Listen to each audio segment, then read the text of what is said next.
আসসালামু আলাইকুম ভিউয়ার্স, আবার চলে আসলাম চিকেন স্যুপ রেসিপি নিয়ে। তো ফার্স্টে আমি এখানে দিয়ে দিলাম একটা চিকেন স্লাইস, দিয়ে দেব গাজর কুচি, পেঁয়াজ কুচি, আদা স্লাইস করে কাটা আদা কুচি, তারপরে দিয়ে দেব মাশরুম, দিয়ে দেব কিছু কাঁচামরিচ কুচি, দিয়ে দেব স্বাদ মতো লবণ, দিয়ে দেব 1 টেবিল চামচ আদা রসুন বাটা।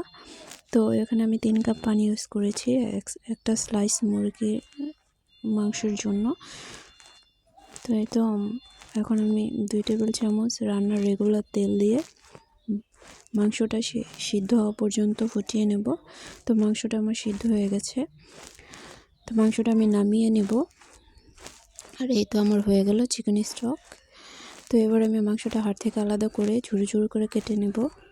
তো তারপর আমি এখানে দিয়ে দিলাম টমেটো সস, সয়া সস, দিয়ে দিলাম গোলমরিচের গুঁড়া। এবার আমি ঝুরো করা মাংসটা আমি এখানে দিয়ে দেব।